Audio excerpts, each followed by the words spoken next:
have Samir Balwani, CEO of Qry, coming inside of this show. Knower of ball in the paid media space, scaler of brands. Okay, this guy used to be head over digital innovation at American Express. Okay, whoa, I don't think there's I don't think there's many operators inside of our space who used to be doing all of the things on the interwebs for giant entities like Amex, etc. Although I would love to have unlimited Amex points, just saying. We must bring him inside of the show. Everybody, welcome the one and only Samir Balwani. Samir, get in here. Let's go. This show. Hey guys, how you doing? Samir, brother, we're doing even better now that you are here, my friend. Man, we appreciate you making the time to join us. Welcome to the show. Absolutely. I've been enjoying listening. Will was doing a fucking fantastic job. It was great listening to him just talk about all the things. So Exactly. Yeah. Samir, man, give us a little context on you and get into Qry and what you've established and are doing now. You have an interesting background that not many of us have in ecom. Give us a little lore on Samir. Yeah. I'll give you a little background on me. So I started agency side, literally fresh out of college. My client was LVMH. Just starting right out of the gate. Whoa. Your first client was LVMH, bro? Yeah. So I was on the agency side, not my agency, so not Qry, but on the agency side, working on De Beers and Louis Vuitton. So that was a great start. Crazy, bro. To learning all the things luxury marketing and fashion. And then I was head of marketing at Stylecaster on the publisher side for a while. And then lastly at Amex, doing all of the most fun things from digital innovation to brand strategy, which is why I started Qry, because I actually think most media agencies either are performance or brand and just can't talk to each other. And so I always tell people, you can go work with a performance agency and have Starburst and discounts as all of your ads. And you can go talk to a brand agency and be bankrupt as you win awards. Or you can talk to us and make a ton of money and look good doing it. I love that. Samir, could you talk to us a little bit about your take on this? Because we've had a lot of agency guys on the show that have preached basically volume, put as much creative as physically possible. Yeah. And I have heard that you have a very different take from this. I hate that perspective. I hate that perspective. So there's two things, and it's so funny because some of our clients are listening to us because we help our clients transition through this, right? So I tell you that there's a few stages of this. When you're starting on Meta, when you're starting on ads in general, you know nothing other than what you think your product is, and you're hoping you have product market fit. You probably don't. You're going to innovate all the way through, right? So a lot of clients will come and a lot of brands will go, all right, well, I'm just going to shotgun this. And AI has made this so much worse. I'm going to do 1,000 ads and we're just going to go ham. And what you forget is that now your brand is an amalgamation of everything that people have seen about you. So the 995 ads that didn't work still is a part of your brand. And so I try and tell people, ad creative has a cost to it. You should account for that in your CAC. I would rather make 100 ads and have 10 of them work than 1,000 ads and have 5 of them work. Because one is a winner and one is a loser, both on media spend and what you learned and how much it's going to cost you. Spicy. That's interesting. Yeah. And I would guess, Samir, like having this background, and I would assume you're still working with brands like this. You don't have to say, but having this background with LVMH, De Beers, like et cetera, I would assume like this thought about brand and the non-winners, perhaps exceedingly ugly, I would guess that factoring that into your ad cost is very significant for the kind of brands that you have worked with and are continuing to work with today. I would imagine that's a really important piece of the conversation. I think it should be important to everybody. It's not just if you're a luxury marketer or not, right? Like you should care about your brand, especially because, as Will said, meta CACs are all increasing. Everyone's meta CAC is increasing. And it's because the meta arbitrage days are over. And so I can't arbitrage to success anymore. I have to actually build a brand. I have to build something that people are excited about buying from and feel close to and have a community with. And you can't just shotgun creative. You've got to know what you stand for. I think there's a perspective on what is your brand. Your brand is not defined by who you stand for. It's the people you don't stand for. It's the people that you look at and you go, yeah, you're never going to buy from me. Or I never want you to buy from me. You're not my customer. Whoa.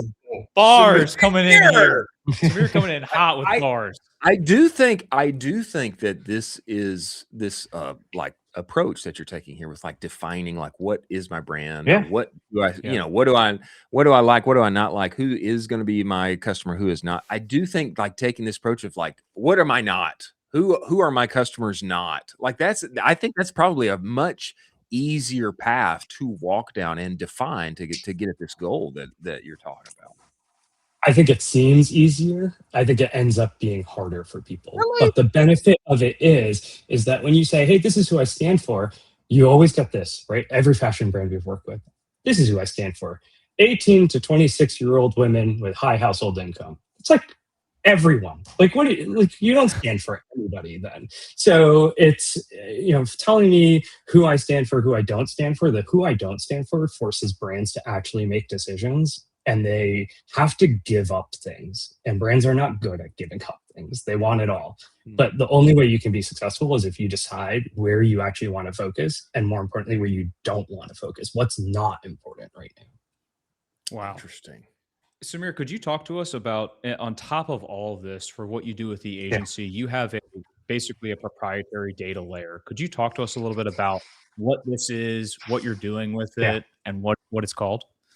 Yeah, so we so the agency turns 8 actually this month on Friday, I'm really excited about the success we've had. And a lot of it is because we've always had data at our heart. Everything around how we actually work with brands in their media side, to how we optimize, to how we forecast, and then how we connect things together. So we built Athena. Athena is our data platform where we actually ingest all of our media buying data, all of our information, everything into a data warehouse. So that way I can look at our clients and say, hey guys, like your trends are going in the right direction compared to the entire portfolio or not. But not only that, but we can actually, so this is actually the difference between other providers of data and what we do, is because it's our data sets, everything is named, tagged, and managed in a specific way. So I can look across our entire portfolio and say, hey, we spent X% of the portfolio's money on brand awareness this month. That's up 3% compared to last month and up 10% to last year.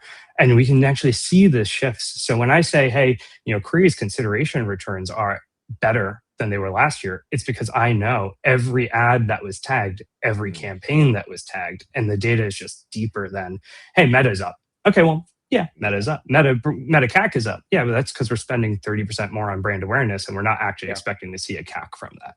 So that's why our data set's really useful from a media buyer's perspective.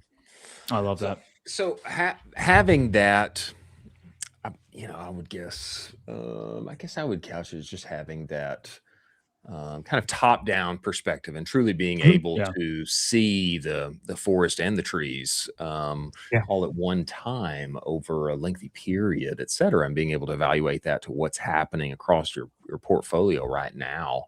And is there channels, things that you're more bullish on now when it comes to paid media in the middle of 2026 as to as compared to this time last year, this time 2 years ago, et cetera? Yeah, I'm really bullish on CTV and audio, and here's the reason why.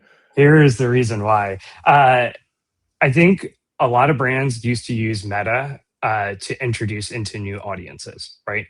And so you say, okay, I've got my interest level, I've got my lookalikes, I'm going to go after these people, and I've got this new category, and I need to get in front of these people.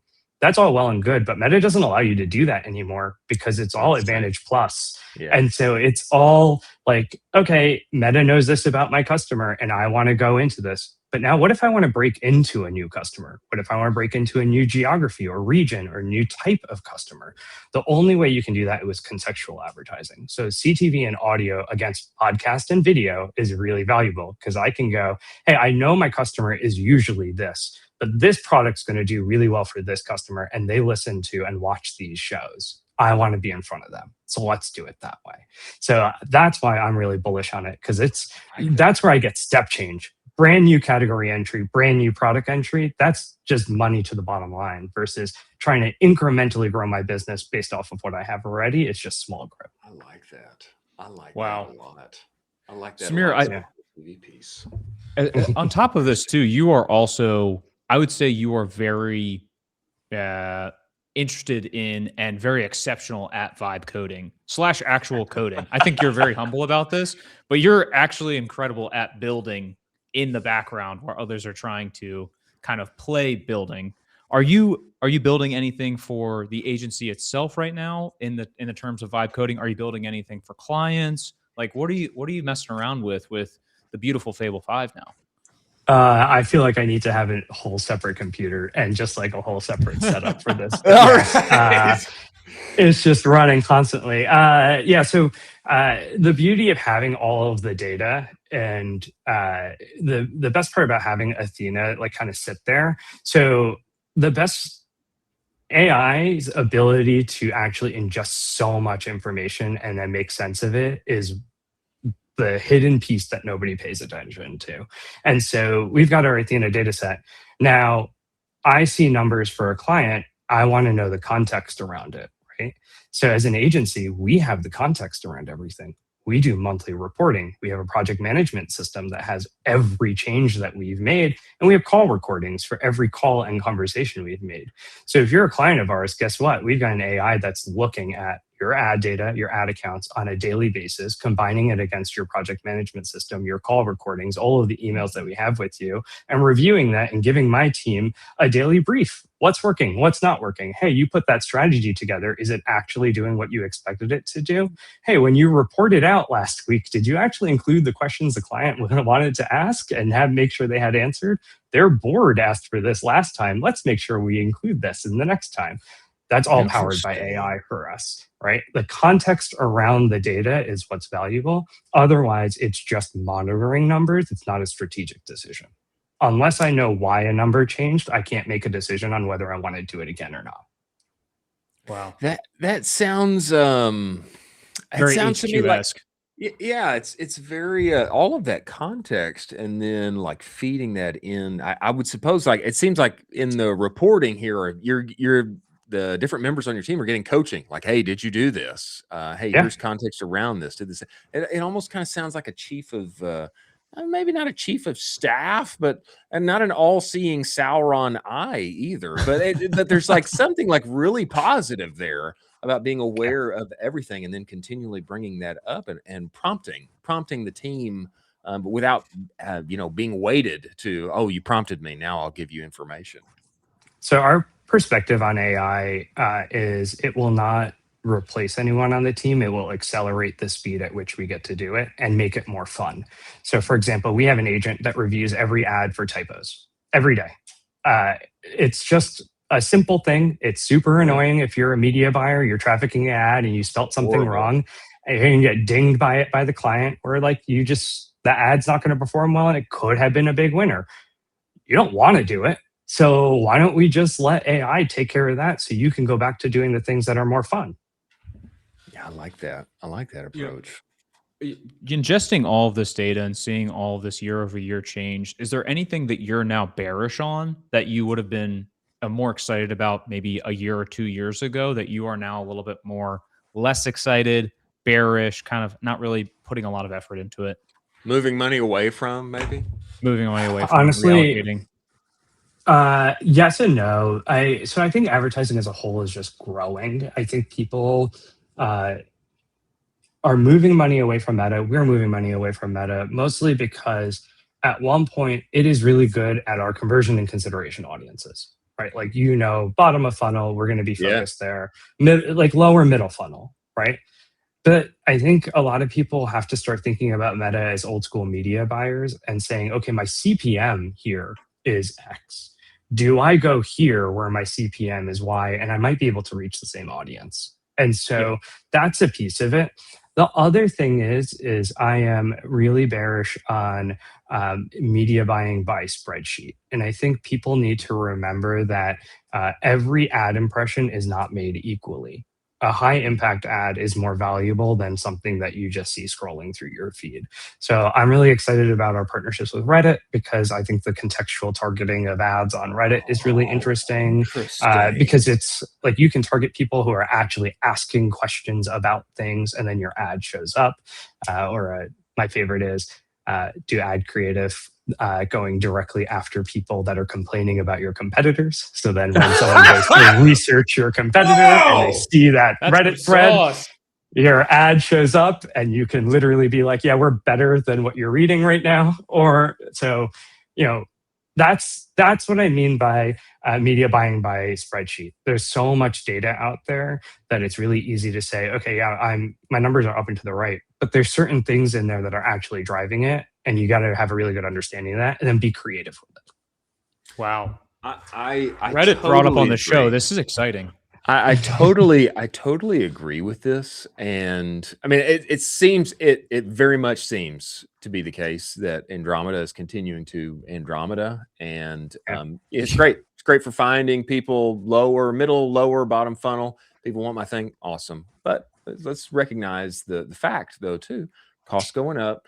CPMs, not all of them are the same, and there may be like incredible ways that you just underlined here, like on Reddit, or what I've been thinking about is with TV, where I can get 15, 30, even depending on the placement, I could create a 90-second, like old school miniature infomercial, there are people who are doing this.